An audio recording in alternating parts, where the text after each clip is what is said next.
எல்லாம் ஆக்கங்கட்ட கூவா எல்லாம் ஓட்ட வடை இது என்னடா கமாண்டு இது என்ன கமாண்டு? திவ்யாவுக்கு ஜெயிலில் போய் நான் வந்து பிரியாணி மட்டன் கொண்டு போய் கொடுத்து உடம்பு தேத்திட்டு வரணுமா? இல்லை நான் என்ன அவள் கூடயா ஜெயிலுக்குள்ளே போனேன்? என்னையே எதுக்கெல்லாம் கொண்டு அவள் கூட சேர்த்து கோத்து விடுதியா?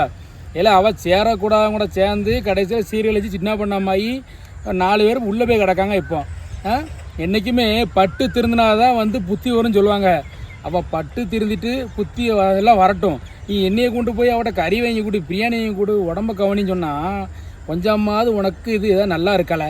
இல்லை ஏதாவது ஒரு லாஜிக்காக பேசலை, சும்மா தேவையில்லாமல் பார்த்துக்கிட்டு பேசிக்கிட்டு என்னை ஏழை இப்படி கேவலப்படுத்துத ஓட்ட வடை.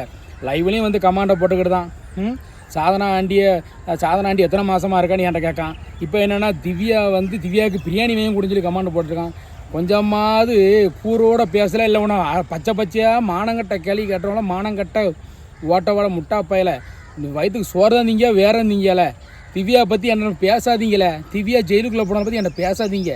என் வழி தனி, அவள் வழி தனி. அவளை பற்றி என்கிட்டயே ஏழை பார்த்தாலும் வந்து ஏறிக்கிட்டு கட்டுக்கிட்டு மானங்கட்ட பயலை ஓட்ட வடை. மூஞ்சி மோரக்கட்டையும் பாரு, மூஞ்சி மோரக்கட்டையை.